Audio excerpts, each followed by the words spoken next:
Un visiteur, nous avons des visiteurs. Lui, il est d'ici, c'était cinéaste. Alors, nous avons les visiteurs ici à côté de moi. Il vit à Suisse. Suisse, c'est dans quel continent? En géographie. C'est en Europe. Mais il est de nationalité camerounaise. Cameroun, c'est dans quel continent? Hein? Vous ne savez pas? Quelle est la capitale du Cameroun? Hein? Yaoundé. Très bien. Quelle est la capitale économique? Il y a deux capitales. Oui. Économique et politique. Politique, c'est Yaoundé, mais économique, c'est quoi? Douala. Douala. Vous comprenez? Donc voilà. Alors, ok. Donc c'est à peu près ça. Alors comme vous êtes en stage, vous êtes la jeunesse de Butembo, n'est-ce pas? Vous allez avoir une leçon pendant 30 minutes de culture générale. Vous comprenez? Alors, je préfère que vous puissiez manifester votre joie en accueillir votre jeune comme vous ici. Vous pouvez l'applaudir avant qu'il ne parte. Donc c'est un signe de bienvenue, n'est-ce pas? Alors je vous conseille de bien l'écouter. Il va parler pendant 30 minutes. Vous poserez peut-être des petites questions pendant 10 minutes et il va rentrer à ville. Je vous souhaite donc bonne attention, bonne suivi du message. Je vous remercie. Alors, bonjour à tous. Que le responsable a parlé, vous a posé déjà des questions pour situer où je viens, pour voir votre capacité aussi à connaître la géographie. Tout ceci pour le développement non seulement de Butembo, mais pour votre pays. Et j'aimerais dire que je prends surtout la parole pour dire qu'on peut être serviteur de Dieu et être un grand travailleur. Ça veut dire quoi? Ça veut dire que Dieu, quand il nous a créés chacun, il nous a donné à chacun des dons. Il a donné à chacun des capacités pour le servir. Et c'est aussi pour ça que vous êtes là pour étudier, pour apprendre. Vous devez comprendre que vous avez la responsabilité de faire en sorte que cette ville puisse prospérer, que cette ville puisse avancer dans la crainte de Dieu. Quand je venais ici, on me décourageait beaucoup. On me disait que je m'avais au Nord Kivu, il y a beaucoup la guerre là-bas. C'est très dangereux. Moi, je suis marié, puis j'ai 4 enfants. Donc on me rappelait que, attention, j'ai des enfants, je suis marié. Mais ce qui m'animait, c'était l'envie de partager avec le peuple de Butembo ce que j'avais reçu de Dieu. Parce que pour faire le travail, pour travailler, pour avancer avec Dieu, il faut pouvoir se mettre à la disposition des autres. Ainsi, je me suis mis à la disposition du peuple congolais et principalement du peuple de Butembo. Pour aussi vous donner un message. Ce message, c'est qu'il ne faut pas attendre que les autorités fassent tout pour vous. Il ne faut pas attendre qu'il y ait tout à votre disposition.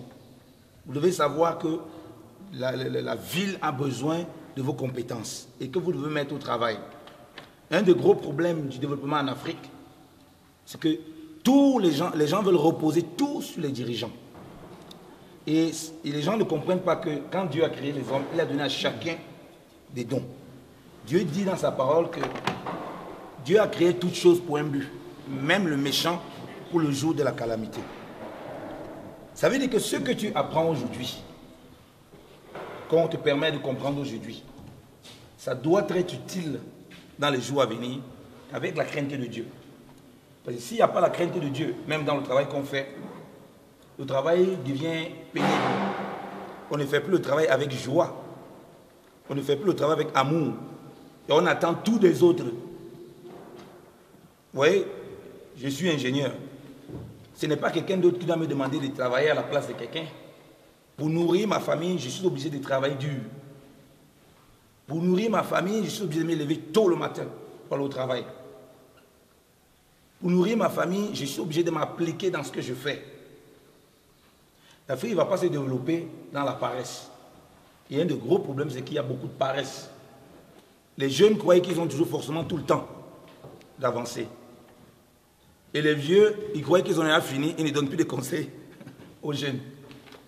Donc voilà pourquoi, à ce moment que vous parvenez à être là, il faut suivre attentivement, il faut prendre des notes et il faut chercher à l'appliquer.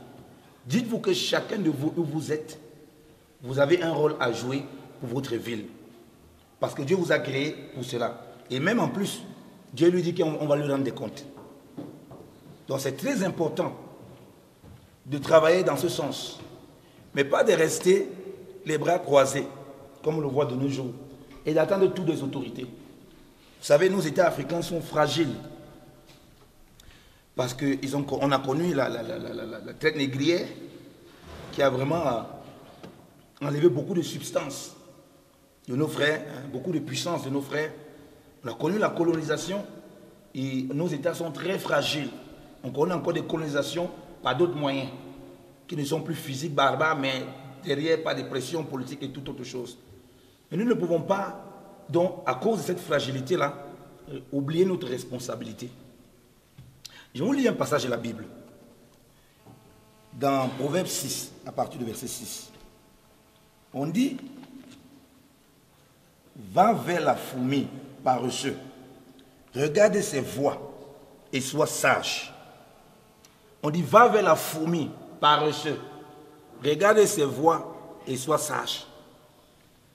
Dieu nous montre que pour acquérir même de la sagesse, dans sa création, il a mis des éléments pour nous montrer comment on peut acquérir de la sagesse, comment on peut être instruit, parce qu'on voit autour de nous. Et il précise ici, ça c'est pour les paresseux. Donc vous devez comprendre que pour que la vie se développe, vous ne devez pas être des paresseux, nous ne devons pas être des paresseux. Nous devons être des travailleurs, comme je dis, travailler dans la crainte de Dieu. Travailler pour sa nation. Travailler pour sa famille, pas travailler pour ses propres intérêts. À cause de la fragilité de nos États, les gens ne travaillent que pour leurs propres intérêts. On dit, va vers la fourmi. Et si vous regardez les fourmis, ils travaillent beaucoup en collaboration. Vous avez souvent vu des trous de fourmis, comment ils travaillent ensemble, comment ils travaillent en collaboration, comment ils sont... il y a beaucoup de collectifs. Et dans cet état de fragilité, surtout dans le Nord Kivu, on parle de guerre et tout ça, il est important que la jeunesse travaille non seulement pour la ville, mais dans la solidarité. On dit, va vers les fourmis. Donc je vous donne cet exercice, un exercice de science, d'aller étudier les fourmis, d'aller rester voir comment les fourmis travaillent. Vous serez émerveillé ou bien d'essayer de suivre des documentaires. Vous pouvez prendre de YouTube, vous pouvez prendre toutes sortes de trucs, pour essayer de regarder des documentaires sur les fourmis. Vous serez émerveillé de voir comment les fourmis travaillent dur.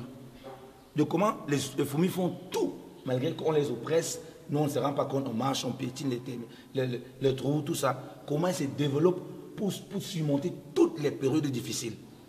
En travaillant dur dans le collectif, pas en travaillant dans l'individualisme. Peut-être beaucoup de gens ici veulent être maire, mais vous voulez être maire pourquoi? Pour travailler pour la ville ou bien pour travailler pour vos propres intérêts? Pour travailler pour la ville ou travailler pour vos propres intérêts? Pour la ville ou pour vos propres intérêts?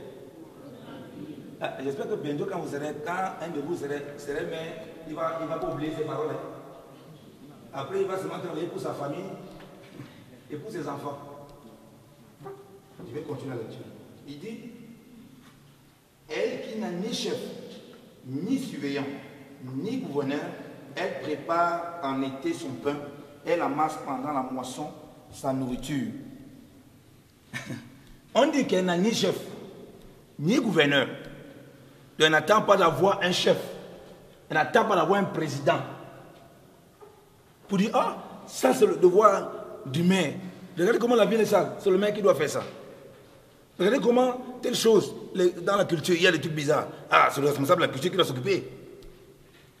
Donc on dit ici que la fourmi, donc, le groupe de fourmis, elles n'ont ni chef, ni gouverneur, ni surveillant. Personne pour les surveiller. Or, quand on n'a personne pour nous surveiller, on a tendance à faire ce qu'on veut. Mais elles savent qu'elles doivent amasser pendant les bonnes saisons leur nourriture pour la moisson, pour les temps difficiles.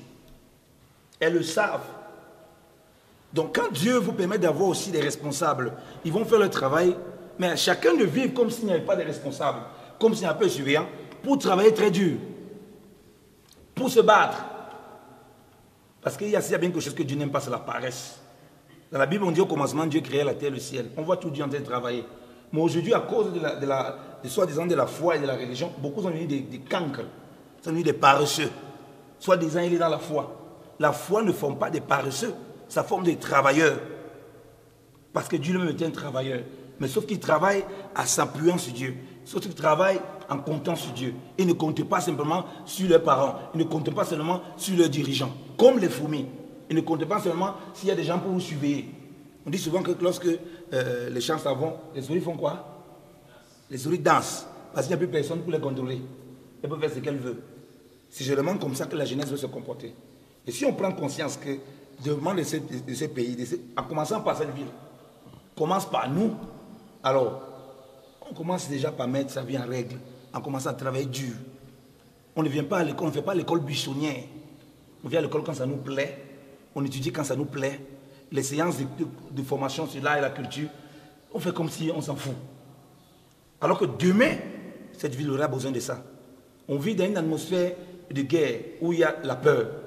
On doit être des hommes courageux. Si c'est ce qu'on nous a donné, c'est ce que Dieu a mis entre nos mains, c'est ce que Dieu nous donne par nos dirigeants, par nos responsables. On ne peut pas mettre ça à disposition du peuple. Parce qu'on a été un gros paresseux. Un des problèmes de l'Afrique, c'est la paresse. Les gens sont trop paresseux. Soit les gens se cachent dans des religions, pour soi-disant, comme j'ai dit, ils sont dans la foi. Ils êtes certainement beaucoup là, des chrétiens, peut-être des musulmans ou quoi que ce soit. La religion, ce n'est pas un moyen de se cacher. Si vous dites que vous êtes dans la foi, on doit voir un travailleur. Un homme qui travaille dur. Pas simplement pour ses propres intérêts, mais pour la nation. Un homme qui étudie de façon assidue, qui s'applique dans son travail. C'est comme ça qu'on peut développer la ville. C'est comme ça qu'on peut développer notre pays. Parce que moi, je suis congolais. J'aime le Congo, je suis un Congolais. Donc il continue, il dit, jusqu'à quand paresseux resteras-tu couché? Quand te lèveras-tu de ton sommeil? Un peu de sommeil, un peu d'assoupissement, un peu de croiser les mains pour dormir. Et ta pauvreté viendra comme un voyageur et ton dénuement comme un homme armé. Ça, c'est dans la Bible. Ce n'est pas ailleurs. On lit dans les proverbes. Et celui à qui Dieu a donné la sagesse pour comprendre ces proverbes, quelqu'un qui est très sage, de la sagesse divine. Vous voyez que beaucoup, la pauvreté matérielle, même de beaucoup de choses qu'on a ici, et même la pauvreté spirituelle, c'est à cause de la paresse. Les gens sont inventés un Dieu paresseux. Il va prier, au lieu d'aller à l'école, au lieu d'aller réviser, il dit qu'il va prier et il aura le résultat. Et puis les tournées qui échouent. Vous êtes là pour vous informer, pour vous instruire. Au lieu de venir à l'instruction, il dit non, il va prier, Dieu va le former. On dit ici, jusqu'à quand tu vas te rester couché pour dormir? Jusqu'à quand tu vas rester dans la paresse? Il est aussi comme ça que la pauvreté, les soucis vont venir t'enfermer comme une armée. Dieu a donné la responsabilité à tout un chacun de travailler. Donc, c'est ça la paresse. Ne cherchez pas la paresse. Ne cherchez pas la voie de la facilité. C'est la voie de la facilité qui amène à faire des choses lugubres, des choses démoniaques. Où vous cherchez à avoir le pouvoir, et vous ne voulez plus le travail. Vous vous mettez dans toutes sortes de pratiques malsaines et votre conscience n'est pas tranquille. Mais lorsque vous travaillez, comme nous avons dit, dans la crainte de Dieu, ça peut prendre du temps, mais ça va finir par produire. Donc soyez assidus. Levez tôt, commencez à avoir des idées. Dieu vous donnera des idées. Quand quelqu'un ne travaille pas, il n'a pas les idées. Quand quelqu'un a un feignant, il se couche, il dort, il ronfle, il se lève, on a préparé, il mange, il dort, il ne fait rien. Il ne peut avoir aucune idée. Son cerveau ne travaille pas. Mais quelqu'un qui est au travail, qui s'applique, même s'il est dans les difficultés financières, même s'il est pauvre matériellement, il a les idées. Et par ces idées-là, il peut apporter des choses. Vous pouvez me dire, mais comment on va pour développer le pays? Comment on va pour développer la ville? Il faut déjà avoir les idées. Et en travaillant, ces idées viennent. Et là, ces idées viennent pour avoir les idées pour la ville, pour développer votre ville, pour sa propreté, pour son développement, pour son énergie. Comme on avait vu, la famille, là, elle n'a pas de chef. Donc, il ne faut pas attendre du président, il ne faut pas attendre du maire. Comme on voit beaucoup d'Africains, c'est à faute de nous dirigeants. Oui, les dirigeants ont leurs responsabilités. Mais, on dit la famille, si tu veux travailler comme elle, elle ne compte pas sur son chef. Parce qu'elle n'a pas de chef. Elle ne compte pas sur son surveillant. Il n'y a personne pour la surveiller. Elle ne compte pas sur son gouverneur, parce qu'il n'y a aucun gouverneur sur elle. Mais elle compte sur le travail qu'elle doit fournir. Et ça, ce travail, il le fournit dans la crainte de Dieu. Parce qu'il est dit que le commencement de la sagesse, c'est la crainte de Dieu. Voilà pourquoi je vous dis que la meilleure façon de travailler dur, c'est de travailler avec Dieu dans la crainte. Là, on ne travaille pas pour ses propres intérêts, on travaille aussi pour le peuple. On travaille pour notre nation. C'est l'égoïsme qui fait en sorte qu'on travaille pour nos propres intérêts. On voit les difficultés qu'on a dans la ville. On voit les orphelins qu'on a dans la ville. On voit les écoles qu'on a. On voit qu'il y a des difficultés. On peut apporter sa main pour travailler. Vous savez, quand moi, j'étais beaucoup plus jeune, j'étais encore au Cameroun avant d'être en Suisse, on avait une équipe de jeunes, parce qu'il y avait nos rigoles, quand il pleuvait, il y avait des inondations. Et on s'arrangeait, nous jeunes, à arranger la route, la rigole, pour faire en sorte qu'il n'y ait pas de déchets, pour éviter l'inondation. Mais il y avait quand même des gens qui s'arrangeaient tout à jeter les trucs à l'extérieur. Mais ça ne nous décourageait pas. On savait que non, voilà ce qu'on peut faire pour maintenir notre quartier propre, pour maintenir notre quartier dans un bon état et éviter qu'on se retrouve avec les inondations. Donc c'était notre responsabilité. On n'a pas attendu que le service des ordures, le service pour déboucher les machins, on le fasse. Et on se rend compte que même dans le quartier, il y avait des gens qui ne suivaient jamais les règles, qui marchaient toujours bizarrement et qui nous mettaient toujours le travail difficile. Donc, ce n'est pas une excuse que les autres ne font pas, que vous allez laisser, vous allez croiser les bras. Le Congo ne va pas se développer sans vous. Le pays ne va pas se développer avec des paresseux. Ça, il faut oublier. Oui, le Congo est un pays riche. Il faut que les personnes elles-mêmes soient riches spirituellement, soient riches mentalement, pour que le pays se développe vraiment. On peut avoir les richesses dans le sol, mais si mentalement on n'est pas riche, si spirituellement on n'est pas riche, on n'a aucune richesse. On ne pourra jamais utiliser les richesses-là pour notre bien, pour le bien du peuple, pour le bien de la population. Et c'est cette richesse que je veux vous communiquer par la crainte de Dieu dans le travail. Pas la fausse crainte de Dieu qu'on a aujourd'hui qui rend les gens paresseux. Mais dans la crainte de Dieu en travaillant dur. Tout ce qu'on voit dans la Bible qui marchaient dans la crainte de Dieu, dans la foi, c'était tous des travailleurs. C'était des gens qui travaillaient pour leur peuple, qui travaillaient pour leur nation, qui n'étaient point oisifs, qui s'appliquaient.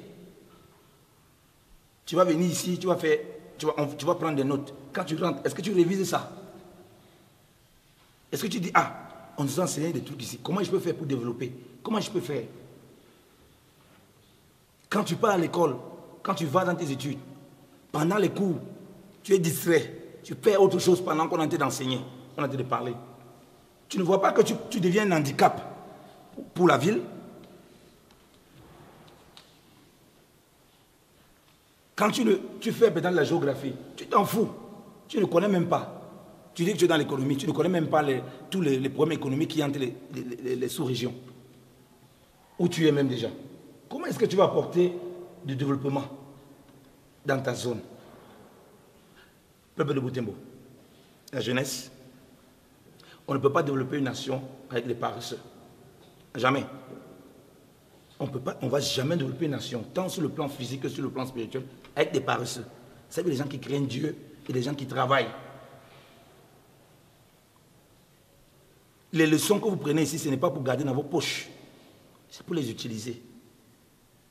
Et comme je vous ai dit, l'exercice scientifique que je vous donne, de culture générale que je vous donne, c'est d'aller examiner les fourmis. Que demain, chacun de vous puisse voir le responsable. Ah, je suis allé étudier la fourmi. Voilà ce que j'ai compris ça, ça. Voilà la leçon de culture générale que je vous donne. Pour aller étudier les fourmis, pour voir comment elles travaillent. Vous serez émerveillés sur les documentaires sur les fourmis. Émerveillés, impressionnés. Mais pourtant, nous, on vit, on passe tout le temps à détruire leur zone. Mais regardez comment ils ne se découragent pas, ils travaillent toujours dur. Donc, c'est notre responsabilité. On dit, au verset 12, on dit, celui qui marche la perversité dans sa bouche est un homme de Bélial, un homme inique. Il cligne de ses yeux, il parle de ses pieds, il enseigne de ses doigts, il a des pensées perverses dans son cœur, il machine le mal en tout temps, il sème des querelles, c'est pourquoi sa calamité viendra subitement, il sera tout à coup brisé, il n'y aura pas de remède. Dieu, après les fourmis ici, nous parle de celui qui parle, qui marche avec perversité, avec un cœur malin, un cœur qui n'est pas droit. On dit c'est un homme qui va marcher dans la calamité, qui va marcher dans la difficulté, qui va marcher dans beaucoup de problèmes. Je reviens sur le collectif. Une nation va se bâtir en se mettant en se tenant les bras les uns les autres, en se soutenant. Un des gros problèmes aussi qu'on a en Afrique, on dit de façon générale dans le monde un peu, mais surtout en Afrique, c'est comme nos États sont faibles, les gens jalousent les autres. Si quelqu'un a pu réussir, son même camarade de classe réussit, ah ben lui, ça lui pose un problème, il va tout faire pour casser ça. Vous le voyez vous-même dans vos vies, comment vous marchez, comment vous passez au temps à faire les petites guéguerres de jalousie, de concurrence. Mais vous serez surpris que le pays ne se développe pas. Quand déjà à ce niveau, vous faites de la concurrence, alors au lieu de viser vers le même but, vous êtes étonné de voir la perversité qui s'installe dans les cœurs et dans les vies. J'ai dit qu'on devient sorcier, on commence à devenir sorcier lorsqu'on commence à devenir jaloux des autres. C'est là la sorcellerie commence à... C'est le premier niveau de la sorcellerie. Qu'on commence à voir, alors qu'elle était nulle même en classe, comment elle a fait pour avoir le travail là? Certainement elle a fait un truc bizarre. C'est comme ça que tu commences à colporter des mauvaises informations sur les personnes. Tu commences à la sorcellerie comme ça. Alors que la personne, peut-être pendant les classes, elle avait de la peine, mais elle travaillait dur. Dieu a vu son travail dur et Dieu l'a récompensé. Toi qui travaillais bien, tu as commencé à t'asseoir sur tes lauriers, te disant que tu connais déjà assez. Tu vas pouvoir trouver le travail facilement. Et Dieu t'a résisté parce qu'il avait de l'orgueil. Il a vu quelqu'un qui pense qu'à lui, qui ne respecte pas les autres. Voilà maintenant comment tu rentres dans la méchanceté, dans le mal, dans beaucoup d'actions perverses. On ne peut pas bâtir une nation, on ne peut pas bâtir une ville lorsqu'on se jalouse les uns les autres, lorsqu'on s'envie les uns les autres. Chacun a ce que Dieu lui a donné. Et chacun doit pouvoir bénéficier du service des autres, les uns les autres. Pourquoi faire la concurrence? Moi, quand j'étais au lycée, au Cameroun, parce que j'étais au Cameroun, j'ai fait l'université au Cameroun, puis je suis allé à la Suisse, j'ai fait encore l'université pour une ingénieur. Quand j'étais au lycée, j'étais toujours parmi les 3 premiers. Mais nous, on était quand même dans la concurrence pour voir qui devait être le premier. Mais c'était une concurrence saine. On ne se jalousait pas. On s'appréciait. On jouait ensemble avec mes amis. Donc, surtout de la 6e à la 4e. On jouait ensemble.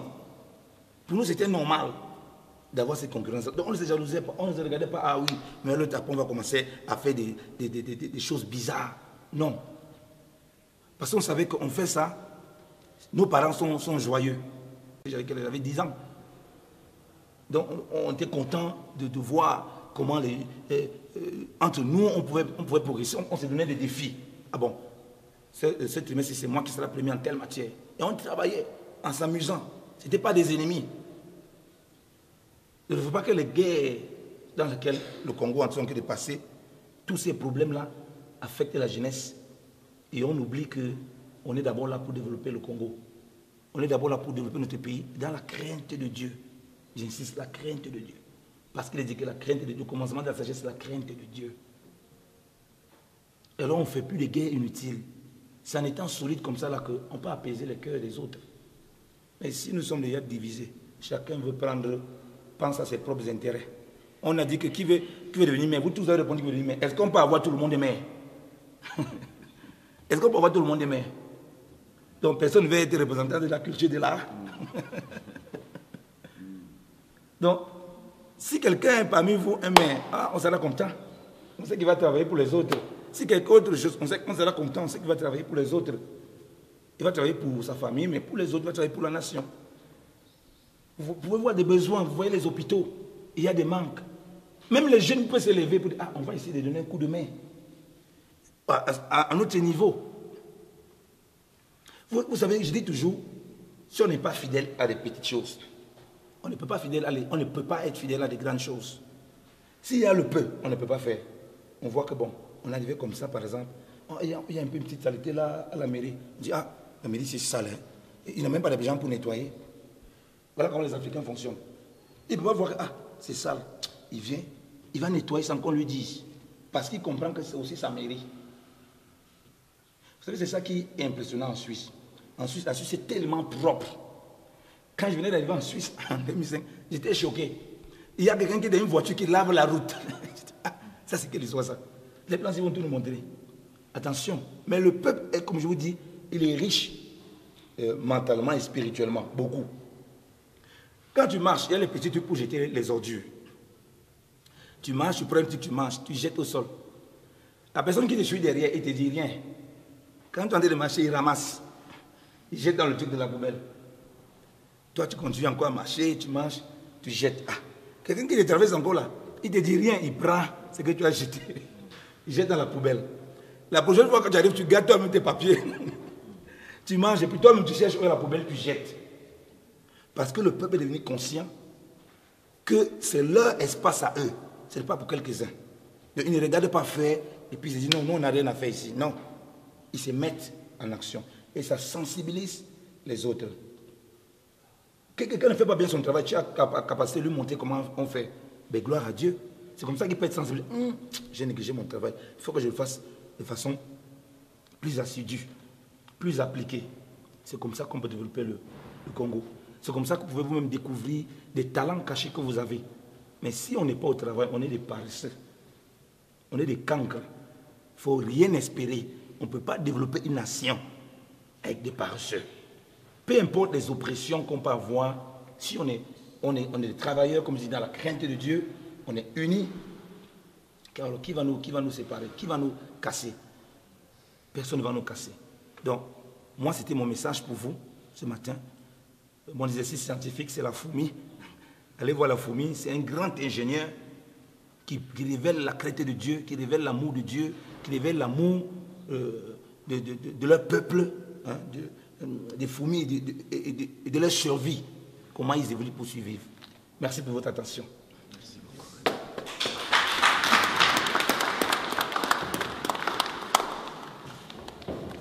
Merci pour le message. Est-ce que vous connaissez la fourmi? Est-ce que vous l'avez déjà vue? Parce que à Boutembo, dans la ville, il n'y en a pas. C'est à campagne qu'on les voit. N'est-ce pas? Est-ce que vous voyez comment les fourmis s'arrangent pour faire le travail? Et lorsque ça vous pique, vous croyez que la fourmi vous pique? Non. La fourmi, lorsque ça vous pique très fort là, n'est-ce pas? Ça va vous entraîner au dépôt, dans leur dépôt. Vous savez ça? Parce que pendant la saison pluvieuse comme ça, les fourmis travaillent beaucoup. Ils amènent les nourritures, les aliments, ils ramassent les aliments partout. Même ce qui est tombé de la table, ça prend ça, ça amène ça dans leur dépôt. Maintenant, pendant le soleil, parce que les fourmis ne supportent pas le soleil. Est-ce que vous le saviez? Pendant le soleil, toutes les fourmis restent coincées là-bas dans leur dépôt, dans leur restaurant là-bas, elles mangent. Parce qu'elles ont beaucoup travaillé pendant la pluie, pendant la saison qui n'est pas sèche, elles sont là-bas tranquillement. Vous voyez la philosophie des fourmis. Et c'était la leçon de notre visiteur. Vous voyez? Donc le jour où vous verrez encore les fourmis, vous allez les observer, ils travaillent très bien. Il y a des commandos là-bas, il y a des caporaux là-bas. Vous voyez ça? Alors les commandos là avec des longues dents, ça surveille les mouvements. Il ne faut pas les déranger. C'est ça. Et vous voyez que c'est repris dans la Bible. Donc Dieu aussi a fait référence à la fourmi. Merci vraiment pour le message. Merci beaucoup. Oui, si vous avez de petites questions. Est-ce que vous avez suivi le français du Camerounais? C'est un bon français quand même. Voilà. Donc, qui veut partir avec lui?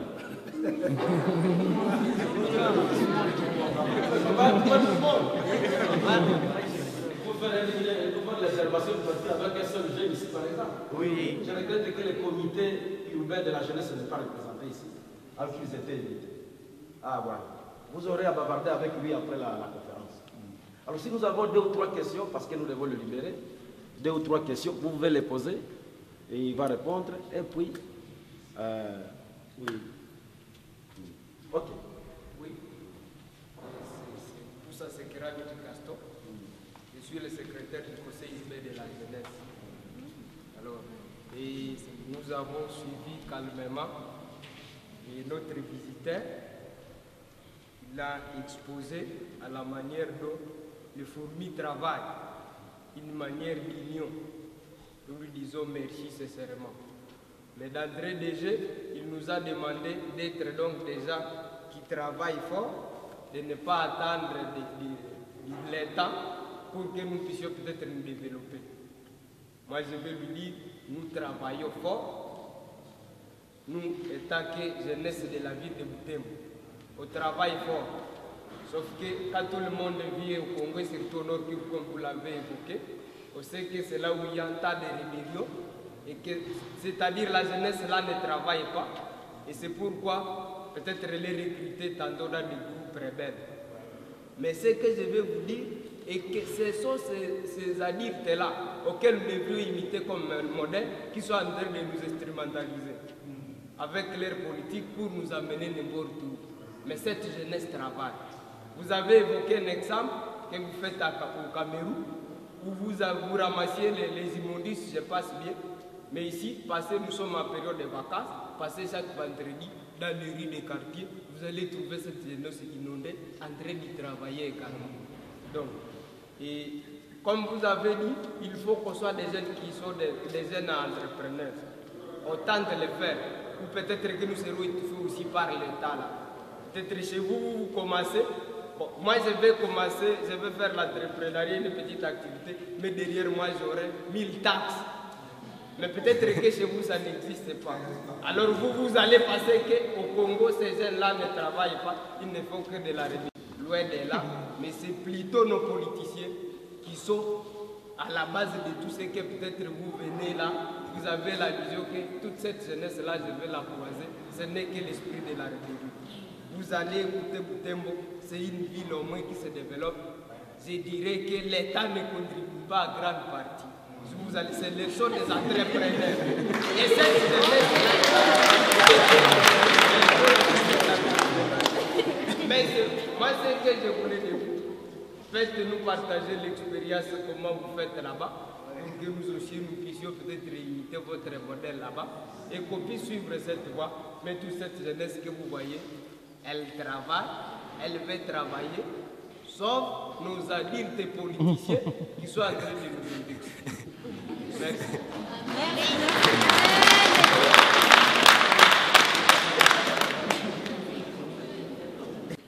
L'Afrique a connu la colonisation et a du mal encore, si tu as écouté bien mon message, est encore un peu colonisé sous d'autres formes. Ok? Il faut bien comprendre mon message. Je n'ai pas dit que les politiques font tout pour aider.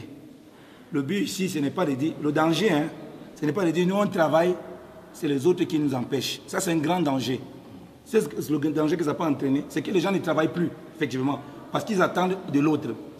Mais comme j'ai pris l'exemple des fourmis qui vivent comme s'il n'y avait pas de gouverneur, comme s'il n'y avait pas de chef, ils ne se fatiguent jamais dans leur travail. Le but, ce n'est pas que la jeunesse travaille simplement, mais qu'elle demeure dans cet élan de travail. Et j'ai pris l'exemple des fourmis parce que c'est un exemple typique. Moi, je peux vous donner mon expérience en Suisse, mais ce n'est pas les mêmes règles qui régissent ici. Moi, j'ai fait en Afrique, quand j'étais au Cameroun, plutôt des stages. J'ai connu le travail véritable en Suisse en tant qu'ingénieur. Ce n'est pas le même mode de fonctionnement. Ce n'est pas la même façon de faire. Et comme j'ai dit, le meilleur exemple pour avoir des idées, c'est de travailler. C'est en travaillant que les idées viennent. Ça, c'est normal. Un homme qui ne travaille pas, qui ne bouge pas, qui s'affaisse, c'est difficile qu'il réfléchisse. C'est difficile. Le cerveau, quand il travaille, alors c'est là où des idées viennent. Donc le but, ce n'est pas que la jeunesse se contente de ce qu'elle fait simplement, mais qu'elle aille toujours plus loin. Tu comprends? Plus loin, ça veut dire quoi? Ne pas laisser la peur de la rébellion. J'ai pris un exemple, par exemple. Tu as demandé par exemple un exemple comment je fais. Me voici ici à Butembo. J'aurais pu écouter qu'il y avait la guerre ici, il ne vient pas. C'est ce que j'ai entendu partout. Qu'il part là-bas, il y a la guerre. Mais je viens. C'est aussi ça, se mettre à disposition. Ne pas se laisser entraîner parce qu'il y a des rebelles, parce qu'il y a des aînés qui sont voyous. Alors nous aussi, on va dire, ok, bon, on s'en fout. Même s'ils ne font rien, on va rester. Mon message, c'est surtout pour encourager la jeunesse à toujours aller de l'avant, à toujours travailler, à ne pas laisser se distraire. Alors, si les dirigeants ne font rien, on peut rester en croise les bras, que bon, comme les dirigeants ne font rien, restons en croise les bras. Non, parce que nos actions peuvent bousculer les politiques. Nos gestes peuvent bousculer les politiques, peuvent faire en sorte que l'État qui ne prend pas conscience de cela se sent interpellé et commence à prendre conscience. C'est pourquoi j'ai parlé du travail dans ce sens. Mais si on ne comprend pas ça, au moment où on est un peu refroidi, malgré que l'État fait plein de choses qui ne nous plaisent pas, le danger, comme je dis, le danger c'est qu'on se refroidisse. Donc mon but c'est qu'on ne se refroidisse pas. Eh bien, si la jeunesse de Butembo fait beaucoup de travail, mais gloire à Dieu, le but c'est qu'elle continue de l'avant. Merci. Ok. Vous avez suivi la réponse. La deuxième question. Oui. Quant à moi, ce n'est pas peut-être une question, mais ça serait peut-être une interpellation. Oui.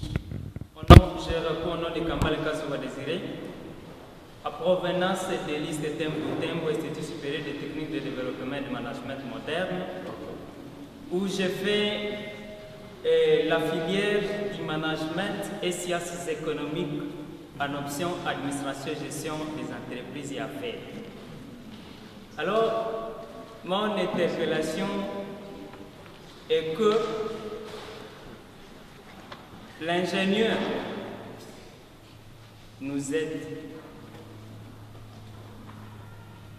à quelque chose de convaincre nos autorités de ne pas se contenter de travailler avec des gens avec mention NI 3 ans, 4 ans, 5 ans, 10 ans avec les gens qui sont en train de bien travailler, mais ils se sentent fiers de travailler avec ce genre de gens, ça qu'ils les paient. Vous voulez qu'ils soient des voleurs et que le Congo aille de l'avant, c'est ce que je supplie. Mais je n'ai pas encore connu aussi le nom de l'ingénieur. Je prierai. Nous le passe. Ok. Merci beaucoup pour ta question. Moi, je m'appelle Yannick Ndionkou. Je suis un Yannick Ndionkou. C'est compliqué? C'est compliqué, hein? Bon, je vais chercher un nom congolais. Comme je suis déjà biboulais, donc je vais chercher un nom congolais. Oui. Ce serait plus facile. Voilà. Voilà, Ndionkou Kambale. Yannick Ndionkou Kambale. Mettez-moi comme ça. Je suis ingénieur en informatique et j'ai beaucoup de projets quant à l'Afrique. Ces projets-là, je ne peux pas dévoiler le contenu parce qu'il faut savoir aussi être intelligent quand on engage des projets. J'ai beaucoup de projets dans ce sens. J'ai beaucoup de projets aussi personnellement où je suis en Suisse. Je travaille dans une grosse boîte informatique où je fais de l'informatique avec mes projets à côté. Le problème, c'est que la pression politique, mon frère, je ne suis pas politicien. La pression politique a deux aspects. Moi, je vois deux aspects. L'aspect où on discute avec les politiques, ils disent qu'ils vont changer. Et c'était de belles paroles, ils ne changeaient rien. Vous savez, vous n'allez jamais... Il y a la prison ici, non? Il y a la prison en Butembo. On allait voir les prisonniers. On allait leur donner quoi manger. Si on attend, on disait, de toute façon, on va aller parler... Je prends un exemple. On va aller parler aux prisonniers, aux politiciens. Mais voilà, les prisonniers, ils n'ont pas de quoi manger depuis... Ah, on a compris. Vraiment, les prisonniers, ils ont faim, machin. On va faire quelque chose. On reste, on voit les prisonniers. On voit, ils ne font rien. Qu'est-ce que nous, on doit faire? Est-ce qu'on va rester croiser les bras? Non. Non, on doit faire... C'est clair, il faut parler, il faut interpeller les politiciens. Mais comme toi-même tu l'as dit, il y en a qui ne vont jamais rien faire. On ne va pas rester croiser les bras, on va dire, ah, il y a nos frères là-bas en prison, c'est aussi nos frères. Même s'ils ont été des voleurs, ou bien même s'ils ont fait des trucs, c'est aussi à nous de prendre soin d'eux. On a apporté la nourriture, apporté des médicaments. Parce que avec la mesure qu'on a, donc, il y a ces deux aspects, je suis d'accord avec toi. Mais comme tu as dit, est-ce que Butembo, à un moment, il n'y aura plus les prisonniers? Il y aura toujours des prisonniers, les gens peuvent faire de mauvaises actions. Ça ne doit pas nous empêcher de bien travailler. Je vais dire, le collectif doit surtout beaucoup l'emporter sur l'individualisme. C'est-à-dire que si on part parler aux politiques, on met la pression politique. J'essaie de faire ça d'une façon ou d'une autre, sans être pour autant un politicien. C'est-à-dire que rentrer dans les politiques où on parle juste des paroles, et puis dans la pratique, pour moi c'est ça les vrais les politiciens, c'est comme ça. Ils bavardent beaucoup. Quand il faut maintenant travailler, il ne faut rien. Ou bien il fait 1% de ce qu'on lui a dit. Alors, nous, s'il fait 1%, supposons qu'il a fait 1%, c'est minable. Nous, on peut venir faire 2%. Après, une autre fois, on fait encore peut-être 3%. Je vais dire que l'action des politiques ne doit pas freiner notre action. Donc, même si on met la pression sur les politiques comment, et qu'ils ne bougent pas beaucoup, ben, nous prenons aussi nos responsabilités, sachant que nos États sont encore fragiles. Tous les États occidentaux, ça il faut bien le comprendre, ne sont pas développés comme ça d'un coup, jamais. C'était les États qui ont connu aussi des royautés, où il y avait des rois sanguinaires, où les peuples se sont rébellés, où les peuples ont travaillé dur, où les gens se sont mis vraiment au travail. Vous savez, moi, pour travailler, où je n'ai pas travaillé, je passe parfois par des montagnes. Il y a des petits coins reculés. Mais vous voyez comment les gens travaillent là-bas, c'est juste incroyable. Des coins reculés. Si on vous dit qu'il y a des gens qui habitent là-bas, vous ne pouvez pas croire. Mais ils travaillent dur. Pourtant, il y a des petites difficultés avec parfois des autorités ou bien des personnes. Donc, on peut mettre la pression politique, oui. Mais il faut qu'on n'oublie pas cet aspect que c'est le peuple en réalité qui a le pouvoir, le vrai pouvoir de développer, le vrai pouvoir de changer. Les dirigeants, ils sont là pour représenter le peuple, mais ils peuvent aller dans leurs intérêts personnels. Mais nous, si on reste focalisés, tout le temps les changements arrivent. Ça peut être dur, ça peut être poussif, mais ça ne peut pas produire les résultats. C'est comme ça que les États européens se sont développés, c'est comme ça qu'ils sont sortis des royautés et ils sont arrivés à des démocraties plus ou moins équilibrées. Voilà. Okay. La dernière question maintenant, parce que nous avons maintenant... Oui, mademoiselle. Moi, c'est la seule qui s'y parle ça. Je faisais la 5e année de La voix. Je faisais la 5e année des humanités techniques sociales. Alors, je voulais savoir comment je peux travailler pour la nation quand je n'ai pas eu la chance de beaucoup étudier et je n'ai même pas de capital pour satisfaire au moins une partie de la nation. Oui, j'ai compris. Elle a dit qu'elle n'a pas les moyens pour pouvoir aider sa nation. Parce qu'elle n'a pas les moyens pour étudier, c'est ça? Oui. Elle n'a pas les moyens pour étudier, c'est ça? Ou bien? Vous pouvez répéter la question? Et puis à haute voix. Je voulais savoir comment vais-je travailler pour la nation quand je n'ai pas eu la chance de beaucoup étudier et je n'ai même pas de capital suffisant pour au moins satisfaire une partie de la nation. Le capital, et puis il n'y a pas beaucoup d'études. Dans beaucoup de pays, notamment au Cameroun, je lisais dernièrement un article. La plupart des entrepreneurs étaient des gens qui n'étaient pas allés beaucoup à l'école. La plupart des entrepreneurs, des gens qui avaient des entreprises et beaucoup de choses, c'est des gens qui ne sont pas allés beaucoup à l'école. C'est les gens qui ont su exploiter certaines opportunités. Et généralement, ce sont les gens parce qu'il y a l'ouest du Cameroun où je suis originaire. C'est-à-dire des Bamileke, qu'est-ce qu'on appelle Bamileke? Ils sont très forts dans le commerce. Il y a beaucoup, et même de ceux que j'ai vus parmi mes amis qui ont grandi, c'est des gens qui ne sont pas à l'école, mais pourtant, ils sont financièrement bien. Je vais dire quoi? Ils ont appris à grandir en petite communauté. Je prends un exemple. Si vous êtes la jeunesse, par exemple, pour travailler comme ça, et que entre vous, vous parlez, par exemple, des projets, je prends dans ma propre vie. Moi, quand j'étais jeune, je ne suis pas né dans une famille riche, je suis né dans une famille modeste, voire pauvre. Des idées. Si Dieu t'a donné des idées, si tu as des idées qui te viennent, que tu as développées, et qu'il y a ce travail collectif, par exemple, comme le représentant a dit là, vous êtes là avec les jeunes, par exemple, tu viens me poser que j'ai tel projet, on peut ensemble regarder comment on peut faire pour soutenir notre soeur. Si l'État ne fournit pas les biens, si l'État ne nous donne pas, c'est là où maintenant, si on parvient à avoir peut-être un petit capital, on commence à faire les choses petit à petit, et demain, par exemple, tu progresses dans ton activité. Donc, il ne faut pas être bloqué par le fait que tu dis que tu n'as pas étudié. L'étude, ça c'est aussi notre mensonge qu'on a enseigné aux gens. On a fait croire aussi beaucoup d'Africains qu'être illettré, c'est de ne pas aller dans une école où on a appris le français. Nos parents ne parlaient pas ces langues, ils parlaient le dialecte. Donc, être illettré pour nos ancêtres, nos parents, c'était quoi? Ne pas savoir comprendre les signes. Ils savaient à telle heure il devait aller au champ. Donc, ils connaissaient lire dans la nature, ils connaissaient lire dans ce qui se passe. C'était aussi savoir régler les problèmes qu'il y avait dans la communauté, avoir la sagesse pour savoir régler les difficultés qu'il y avait les gens. Donc, l'intelligence ou bien pour développer les affaires, ce n'est pas toujours parce que tu as fait de longues études. Ça peut être une voie, mais la sagesse n'est vraiment pas ça. Il y a des gens qui ont, la preuve, nos dirigeants qui pillent, qui font beaucoup de choses pas correctes. Mais c'est des gens qui ont fait de longues études, non? Mais pourtant, ils sont pas sages. Ils ne travaillent pas pour la nation. Donc, il faut cette sagesse, c'est dire, même si je n'ai pas été à l'école, je peux avoir des idées et je m'organise avec des petits collectifs. Là, on peut étudier mon projet. On voit que c'est un projet qui peut porter et on m'aide financièrement. C'est pourquoi il y a ces groupes de jeunes pour causer entre vous et pour voir comment on peut trouver des solutions ensemble. Et je ne sais pas si je me suis fait comprendre. Voilà, merci beaucoup. Je pense que l'autre question, c'est de savoir combien de... Ce séjour va durer combien de temps ici, hein, n'est-ce pas? Pour que prochainement, avant de rentrer, il puisse encore venir nous dire au revoir. Est-ce que vous êtes d'accord avec moi? Oui. C'est cela. Sinon, pour aujourd'hui, je pense que nous pouvons nous clôturer là-bas, espérant que prochainement, vous allez encore revenir avant de rentrer. Je rentre vendredi à 14 h malheureusement. Ça fait 2 semaines que je suis là. Ah, oui. C'est ma deuxième semaine à Butembo. Donc, je ne sais pas si je pourrais vous dire au revoir. Peut-être le vendredi. Vous êtes là tous les 9 h ou bien non?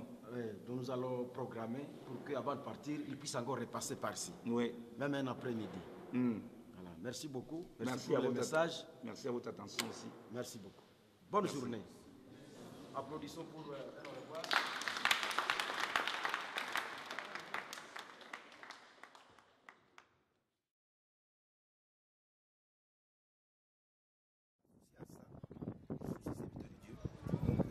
C'est un prophète, c'est un pasteur, mais je me considère comme un tout ça, qui partage la parole de Dieu. Dans ce cadre, donc, je passais aussi à la radio et puis je prenais du temps aussi à Africa dans ce cadre pour la jeunesse. Sauf qu'on avait soumis la situation au chef de l'art, mais c'était à lui qui dirigeait les choses par rapport à ce qu'on pouvait apporter à la jeunesse. Il a trouvé donc qu'on pouvait parler ce jour. Donc, moi j'étais disposé.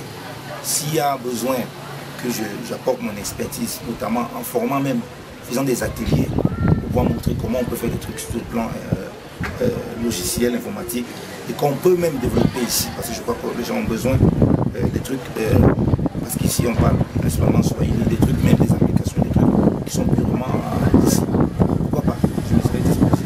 Je suis, je veux dire, mon champ est très vaste. Je ne suis pas qu'avec la jeunesse. Étant en Suisse, j'ai des groupes de jeunes, mais ce n'est pas moi qui les dirige, ce n'est pas moi qui les conduis. Les groupes de jeunes sont dirigés par d'autres personnes. Parce que moi je suis un peu, je vais dire pas plus haut, je suis un peu plus au niveau, au niveau technique, plus dans l'accompagnement des jeunes. Dans l'accompagnement des jeunes, il y a d'autres personnes qui s'en chargent. Donc je pourrais apporter, comme je dis, mon expertise beaucoup dans ce domaine. Je peux donner des idées, mais aller plus loin même, on voit comment. Qu'est-ce qu'on a besoin, ça on peut rester, je leur montre un exemple, qu'est-ce qu'on a besoin, on voit un peu Butembo, les difficultés qu'il y a, qu'est-ce qu'au niveau informatique on va avoir besoin. Par exemple, pour les personnes éloignées, qui ne parlent pas Swahili, qui sont à côté ou bien qui ont besoin d'un service, qu'est-ce qu'on peut proposer au niveau informatique pour améliorer cela. Vous voyez? Donc, et après on réfléchit ça et puis voir, une idée va venir, quelque chose qu'on peut concevoir, pour leur montrer comment on peut, avec un peu de truc, apporter notre pierre à l'édifice. Donc c'était surtout dans ce cadre que je pensais qu'on pouvait faire les choses, mais j'ai laissé sur la conduite vraiment du... voilà, donc je me suis arrêté à ce qu'on m'a fourni. Donc c'est un peu ça. Merci beaucoup. Je pense qu'il y a l'équivoque élevé. Nous sommes déjà au courant de ce que vous êtes. Et tel qu'il m'avait dit, il y a notre ami avec qui nous sommes aussi à ville. Tellement que vous êtes là aussi, carrément.